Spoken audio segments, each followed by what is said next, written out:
and welcome back to my channel. I'm back with a winning chicken recipe. I actually recently realized that I have not shared this recipe on the channel, which is ridiculous because I made something similar on Great British Bake Off when I was part of it 11 years ago. So I thought I'm gonna immediately correct this big mistake because this is one of my top 3 chicken curries of all time that I make, and I'm so excited to share this with you. The good thing is that it's not a complicated dish, which none of my recipes are anyways, but I am making a coriander chicken curry, and it's not like I'm going to just fill it with coriander leaves and it's so flavorful. It only uses basic spices. So if you've been making my recipes, if you've ever tried any of my recipes, you'll have the spices at home. All you need is fresh chicken and fresh coriander.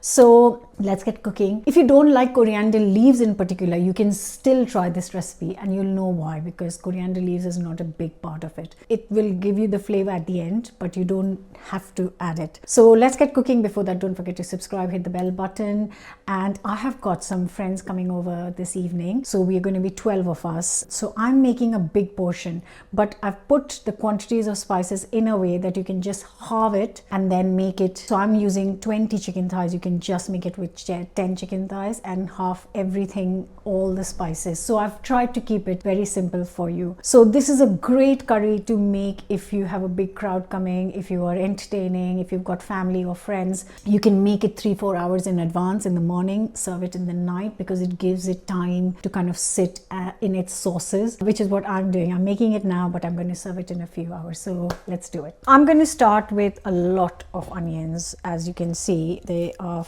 8 onions right here, and I'm going to chop all of them. I'm just going to thinly slice them. So first I'm going to thinly slice all of them, and then I'll tell you what to do with those in a minute. I love it when the recipe says thinly sliced, because it's the most fun way to chop onions. And when the recipe says finely chopped, I'm like, oh God. Thinly sliced, just nice thin slice. So here are all the onions, and now I can start cooking. So I have got here a nice big pan, obviously, because I'm cooking such a big quantity, and it's got a nice big surface. Turn the heat on and get some coriander seeds. I'm going to dry roast the coriander seeds before I start cooking anything else. So 6 tablespoons of coriander seed go in, and I'm just going to dry roast it for a few minutes, and it'll get nice and toasty, and you can smell it. It'll get aromatic, and then I'm going to crush it in pestle and mortar. And toasting them like this, dry roasting them, will get the flavors out. Using them without dry roasting is not going to taste the same, so you really need to toast them. It smells so good right now. So this goes back on the heat, and now I can turn it back on. And because the quantity is so much, the oil will be so much, so I've got here around 50 ml or oil, and I'm going to add some seeds to this. So I've got some fenugreek seeds, 3 teaspoons of that, really nice bitter, and then 4 teaspoons of cumin seeds. Reduce the heat, let it sizzle. Oh, beautiful. And then we add the onions once it's sizzling a bit. And though the onions seem a lot, they will soften, you'll see, in 10 minutes. So I'm going to give this 8 minutes or so. Keep an eye on it, keep stirring, cook this on medium. We want it really nice and deep golden color, not that light golden stuff. I want it nice and deep. So I'll give it a few minutes, and in that time I can tidy up. And while the onions are cooking away nicely, I have got here 5. I know this is only 5, but this is equal to 10 because they are massive garlic cloves, and I'm going to get 1 inch of ginger and chop all of it up nicely. So this is getting there, almost there, just needs 5 more minutes. Don't forget the seeds. Now is the time to crush them and get them ready because the onions will need it soon. And my ginger garlic is also ready. So in the 5 minutes I have, I'm gonna just prep the chicken. I'll show you what I have got. Just to be clear, I never use my veg board for chicken. I've got this separate board just for chicken and fish. Before anyone says anything, I just want to say that. I've been to the butcher's this morning, so I thought I'll get 2 whole chickens cut into pieces, but when it is such a big group, you kind of don't know which person will get what piece. It's just a bit unnecessary, complicated. So I have got 20 chicken thighs. So I would think everyone just have one, but in case anyone wants second, there should always be some, because whatever is left, we'll eat it for next day's meal. So nothing will go waste. And as always, I'm kind of prepping the chicken by getting rid of the extra fat and also just making a couple of slits on top of the thigh. And I'm going to do the same with all the chicken thighs. Okay, so it's now completely ready for the next step. First of all, I'm going to add the ginger and garlic. So I don't want a fine powder, but what I want is all the seeds to be broken up so that we can get the taste of the coriander seeds, which is really important and key. Obviously, it's coriander chicken. Onions are now ready for the chicken. So very important, you move the onions to the side and make room for the chicken. Increase the heat to the highest. I might actually move it to my bigger hob because you want it nice and hot so that the chicken gets the char. That's what I'm looking for. So just for this portion, I'm going to move it here. And now I get the chicken. So what I'm doing is I'm going to try and move the onions on top of the chicken once they get in here. Somehow I need to fit all of these in.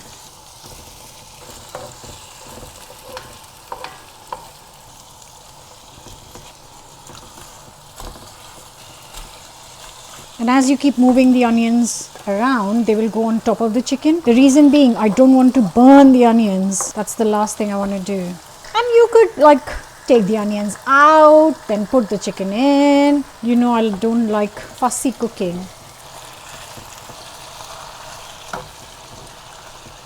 See, now the onions don't look like many, do they?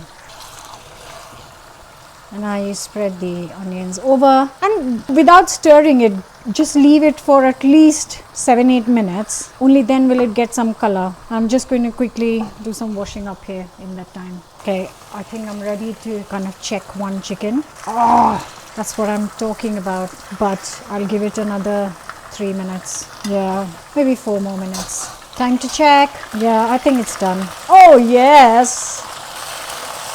Oh, wonderful. So now for the next bit, first of all, I'm going to move it back. Sorry, it's so noisy. Move it back to its proper hob where now it won't burn. Then spices. So I've got here 560 ml of passata. You can add puree, you can add chopped tomatoes. If you're adding chopped tomatoes, maybe 6 to 8. Then all our lovely coriander, a tablespoon of the homemade garam masala, a tablespoon of chili.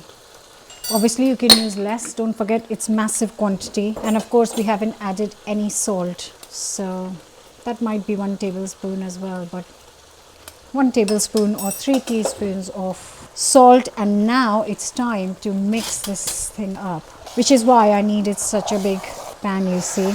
Now I usually don't add any water because it's not that kind of curry, but if you want you can add very minimal. Shall I add 100 ml to show you? Anyways, but try and make it boiling water. All that chard that we've done to the chicken is going to make this. I can't even tell you how good this one is. And there's a reason it's one of my top 3 chicken curries. So here is 200 ml of boiling water, not any more than that, please. Give it a mix, and now we slow cook this on low heat for 45 minutes. We can check in, actually let's call it 40 minutes. Do it for 40 minutes. Leave it alone. You can go enjoy a cup of tea if you want. Kind of forget about it because it's on low heat, it won't burn. and put a timer on. Don't forget to put that timer on. And cover this also, please. So I'm just giving it a good mix. Don't forget to lower the heat, put the lid on and leave it for 40 minutes. My 45-minute timer has just gone off and I can see from here that the curry is ready.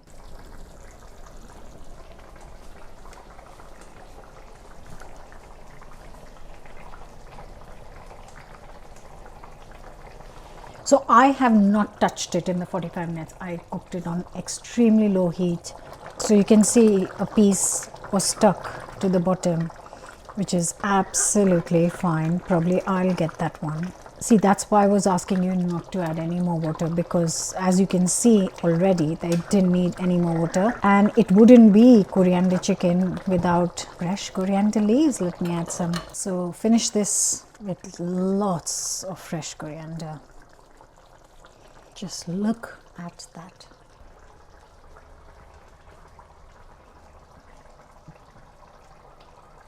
And here it is. Now I am going to serve this with a big pile of rice, which I'm going to cook in this pan now. And I'll show you when I serve it to my friends. But I'm going to taste it just now for you guys. Wait. I'm just going to try a small little piece. I'm just going to take a bite from here. It looks so pretty. I don't want to disturb it. But I've got a little chicken, piping hot, smells insane. I just love this curry. I don't know what my top chicken curry is. It could be butter chicken. I love butter chicken, but I love this chicken too. It's definitely one of my top 3. I don't know which one's third one. Maybe my mom's chicken curry. By the way, both butter chicken, mom's chicken curry are on the channel. Spot on. Simple flavors. You need the chicken on the bone to give you that flavor. It's so good. Like I said, I'm going to serve this with rice, but you can serve it with just some plain parathas, just basic parathas. You can serve it with naan, you could serve it with roti, you could serve it with onion piece pulao. You make the choice and let me know your thoughts. My friends are about to come. I'm going to set the table and hope you enjoyed the video. I will look forward to your comments. So like, share, subscribe, and I will see you back for another new recipe. If there's anything specific you want me to cook, you have to let me know in the comments below. Thanks and bye.